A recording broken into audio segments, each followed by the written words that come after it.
This is Optimal Relationships Daily, episode 619, 10 Top Tips for Returning Parents by Jayne Chater at altris.co.nz. Hello, everybody. I am Greg Audino, welcoming you back to the show that's all about improving your relationships. Parenting episodes are usually featured towards the end of the weekend.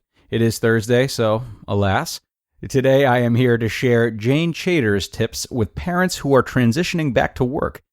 Oh, the glory and misery of such a thing. Ready to make your transition as smooth as you can? Then let's get right into Jayne's post and start optimizing your life. 10 Top Tips for Returning Parents by Jayne Chater with altris.co.nz. We have asked you what would be useful for you to receive, and we have listened. It seems the topic of transitioning out of and back into work is again very topical and of interest to many of you. This transition on and off the career track is one of the areas that parents and organizations constantly struggle with. I have combined our top tips with those from Professional and have for you the 10 areas you need to be aware of to help you in making your transition as smooth as possible. Number 1. Plan. Plan your transition early and work out what needs to happen with childcare and the transition of your child into that childcare facility/kindergarten. Think about the 3 phases of transition: prior to leave, pregnant, on leave, and the first 90 days of your return. Number 2, allow enough time. Remember, it takes time for you to transition, so naturally it will take time for your child to transition too. Ensure you allow enough time to help your child get used to their new routine. Can they start 2 weeks prior to you returning to the workplace? This gives you and your child time to get used to the new format of your days. Remember, a happy child means a happy mom. Number 3, talk about expectations. Talk to your partner/husband and manager/colleagues about expectations on you and on them. For example, you may be able to start work late or finish work early, especially in the early months of your return. Work out which of you is going to be doing the dropping off and picking up of your child. Perhaps this can be shared. Working out just what is expected of you and what is expected of others will ensure your transition is as smooth as possible for all involved.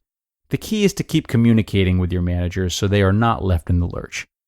Number 4, be realistic. Work out your priorities from a scale of 1 to 5. And be realistic about the things that can slide for a while. Does it really matter if your house misses a week of being cleaned? Can you really continue volunteering for your local group right now? Where does exercise and health sit on your priority list? Number 5, take time for you. It's like the oxygen theory. If you don't look after yourself, then how can you look after your children and family? Is there an hour a day that can be purely for you?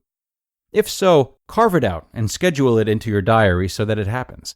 Give yourself permission early on. It's okay to want to do activities just for you.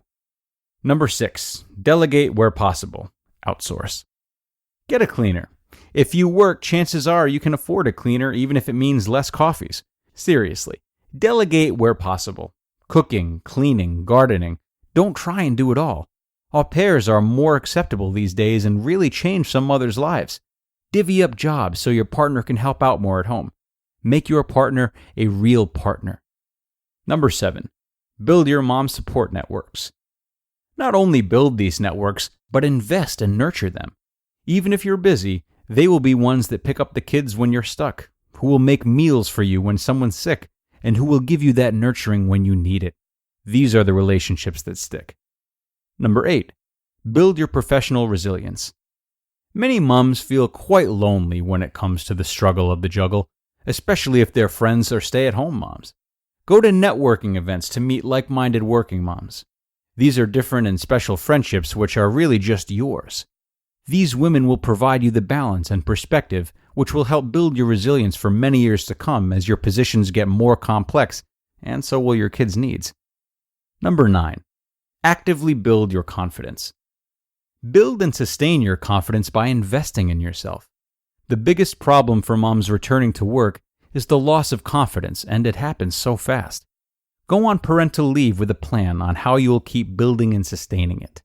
Make it a KPI to listen to a TED Talk when you walk with the baby, so you feel you have something to contribute when you network and keep networking. Have coffees with colleagues to stay abreast with the goings-on, and have adult-only time so you can remind yourself of who you are. For those taking longer time out, get involved in things that build your skill set and keep updating your CV with them. Plunkett, community initiatives, community gardens, etc. 10. Reassess. Things change all the time, and it's important to keep reassessing if what we are doing is not working for us and our families.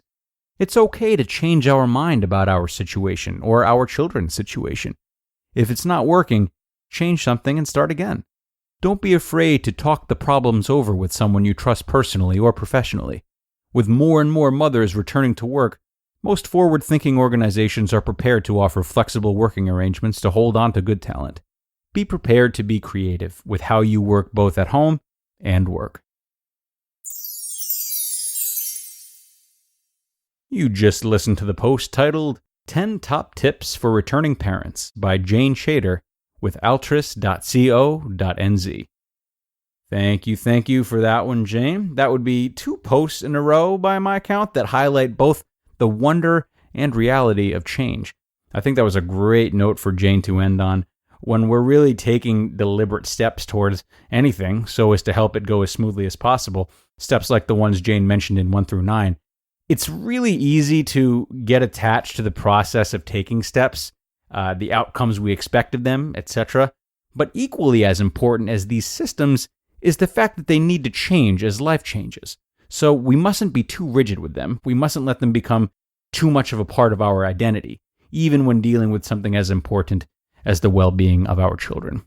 On that note, I will see you for the final post of the week tomorrow, where we'll hear about another crucial element of a mother's individuality. We'll talk about how busy moms can fit self-care into the day, where your optimal life awaits.